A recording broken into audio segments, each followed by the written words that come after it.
स्कूलों का दोबारा से खोलना गवर्नमेंट के लिए एक बहुत बड़ा मसला है और एसओपीज़ का उसके साथ ख्याल रखना एक दूसरा अमल है, क्योंकि छोटे बच्चे ना तो घर में ही नहीं काबू आ रहे थे और जबकि हम उनको स्कूल खोलने के लिए भेज रहे हैं तो एक एक तमाम वालिदैन के दिल में भी एक डर है और जो असातिज़ा हैं वो ज़्यादा फ़िक्रमंद है क्योंकि उनको ज़्यादा पाबंद किया जा रहा है कि बच्चों को एसओपीज़ के हिसाब से आपने ट्रेनिंग भी देनी है और पढ़ाना भी है।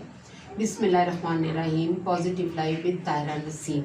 आज मैं आपको आपकी मुलाकात एक ऐसी हुनरमंद और कहना चाहिए कि बहुत ही ज़्यादा ऑनलाइन काम करके बच्चों को तरबियत देने वाली कोऑर्डिनेटर बीकन हाउस की बतूल नोमान से मुलाकात करा रही हूँ, जो अपना एक्सपीरियंस बताएंगी कि ऑनलाइन जब उन्हें एज ए टीचिंग करानी पड़ी तो उनके क्या मसाइल थे और उन्होंने अपने घर में रह के पॉजिटिव लाइफ को भी देखा और उन बच्चों को भी ऑनलाइन ट्रेनिंग दी।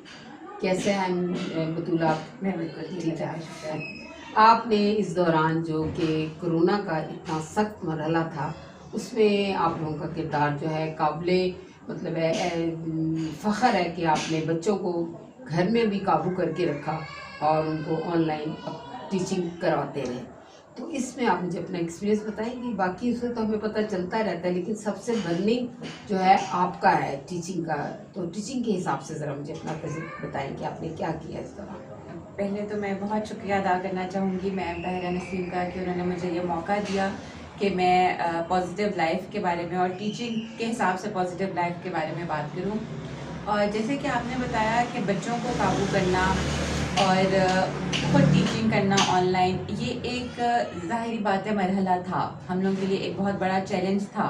लेकिन बच्चों के लिए भी ये एक काम था, हम लोगों के लिए भी, पेरेंट्स के लिए भी ये एक बहुत बड़ा टास्क था कि हम लोगों ने, क्योंकि एजुकेशन को इंटरप्ट नहीं करना चाह रहे थे। ऑब्वियसली कोरोना के बाद जब लॉकडाउन शुरू हुआ, पेंडेमिक की वजह से बहुत सारी प्रॉब्लम्स आ गई थी, मेंटल स्ट्रेस में लोग चले गए थे, लेकिन उन चीज़ों को हम लोगों ने ओवरकम करना था। बीइंग अ टीचर हम लोगों ने एजुकेशन को नहीं बीच में स्टॉप करने देना था। हम लोग को बहुत सारी प्रॉब्लम्स भी फेस हुई। मैं तो चले एजुकेटेड हुआ, मुझे आईटी की चीज़ों के बारे में पता है। बहुत सारे टीचर्स जो ओल्ड एज टीचर्स थी जिनको नहीं आइडिया था, ये सबसे बड़ी प्रॉब्लम, ये उनके लिए बहुत चैलेंज था कि उन्होंने सारी चीज़ें सीखी और घर में बैठ के पढ़ाया, और घर में बैठ के पढ़ाना, बाकी सारी चीज़ों को साथ लेके चलना, इट्स अ बिग चैलेंज ये। लेकिन हम लोगों ने फेस किया और अब हम लोग काफ़ी अच्छी तरह से थ्रू हो चुके हैं इन चीज़ों के लिए, और अल्हम्दुलिल्लाह बच्चे भी बहुत अच्छी पेस पर अब हमारे साथ एजुकेशन को साथ लेके। अच्छा, आप मुझे बताइए कि जब आप लोगों ने ऑनलाइन क्लासेस शुरू की तो देखिए स्कूल जाना और घर में रह के पूरी फैमिली के साथ अलग बैठ के अपने बच्चों को भी काबू करना और ऑनलाइन बच्चों को भी काबू करना, ये आपको कैसा लगा?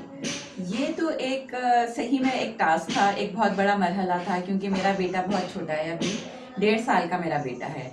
तो वो आपको पता है 1.5 साल का बेटा आपकी पूरी माँ की तवज्जो मांगता है घर में रहते हुए। और फिर मेरे लिए एक मुश्किल काम ये था कि जब मैं ऑनलाइन क्लास देती थी तो मुझे ये बात रखनी पड़ती थी कि मेरे बेटे के पीछे से आवाज़ ना आए, वो मुझे मामा मामा करके बुलाए नहीं, क्योंकि जाहिर बात है आपको ये सारी प्रोफेशनल एटीट्यूड के साथ आपको क्लास देनी होती थी।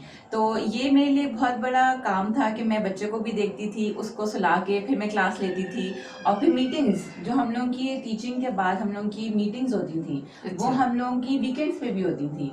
मतलब मुझे घर को भी देखना होता था कि सारों के, मैं सबके, क्योंकि मैं जॉइंट फैमिली में रहती हूँ, तो मैं ये नहीं समझ सकती थी कि मैं अपने घर में किसी को नाराज़ कर दूँ, ना अपनी सास को नाराज़ कर सकती थी, ना अपने मियाँ को, क्योंकि सब मेरे साथ बहुत अच्छे तरीके से चल रहे हैं, तो मैं बीच में कुछ स्किप नहीं कर सकती थी।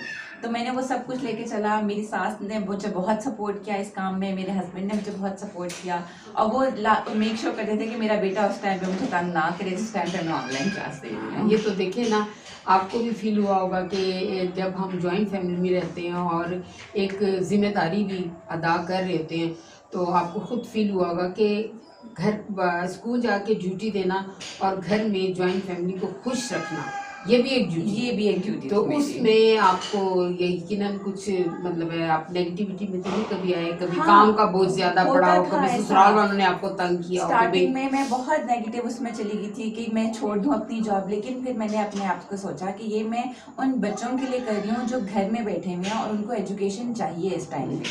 सिर्फ हम नहीं एक मुश्किल वक्त से गुजर रहे थे, बच्चे के लिए भी स्ट्रेसफुल था। हम उनको बाहर नहीं जाने दे सकते थे, हमने उनको घर में रह के ऐसा इन्वायरमेंट प्रोवाइड करना था कि वो ऐसे फील ना करें कि हम लोग कोई उनको बाहर नहीं जाने दे रहा। फिर मैंने अपने आप से ये सोचा कि नहीं, I have to do it, और मुझे सबको पॉजिटिव लेके चलना है, अपने घर वालों को भी खुश रखना है और स्कूल में बच्चों को भी खुश रखना है, क्योंकि बच्चे अगर आप लोग खुश होते हैं, घर वाले खुश होते हैं, तो आप वैसे ही खुश हो जाते हो। बच्चों के लिए तो वैसे ही टीचर उनकी एक सिंबल होती है, वो अपनी फैमिली में से इतना इंटरेस्ट नहीं होते जितनी अपनी वो टीचर से। और जब आप ऑनलाइन टीचर देख रहे होंगे तो लाजमी बात है उनको और भी ज्यादा, क्योंकि कैमरे की आंख और डायरेक्ट आंख में भी बहुत फर्क है। तो अब जैसे दोबारा स्कूल खुल रहे हैं और गवर्नमेंट के लिए भी एक बड़ा मुश्किल काम है, क्योंकि बच्चे घर में नहीं काबू आ रहे थे, तो अब स्कूल में जाके वो कैसे एसओपीज का ख्याल रखेंगी और आप लोग कैसे उनको डील करेंगी कि आने वाले दिनों में जो ये एजुकेशन का इतना बड़ा बुहरान आ गया बीच में, फिर भी जो कि स्कूल खोले गए हैं, यूनिवर्सिटियाँ खुली हुई हैं, वो जो वहाँ का माहौल होता है, हम ऑनलाइन पढ़ा तो रहे हैं, वो माहौल तो नहीं हम दे रहे ना। बिल्कुल ठीक है। तो इसलिए अब आप आगे के लिए आप लोगों को क्या तरबियत देगी और आने वाले दिनों में आप उन बच्चों को कैसे डील करेंगे? हमने बतौर टीचर्स बहुत काम किया है इस पे। हम लोगों ने सैनिटाइजर्स बहुत जगह पे, स्कूल में ही बहुत जगह पे इंस्टॉल कर दिए हैं। मास्क हम लोगों ने खुद पहले मेक श्योर किया कि हम स्कूल में हर वक्त मास्क पहने।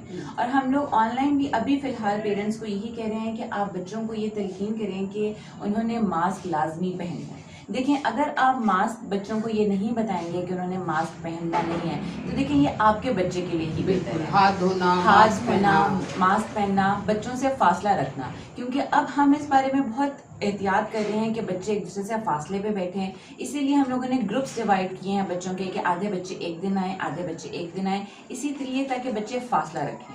अब हम तो अपनी तरफ से पूरी कोशिश कर रहे हैं कि बच्चे फासले से बैठें, मास्क पहने रखें, हैंड सैनिटाइजर्स यूज़ करें।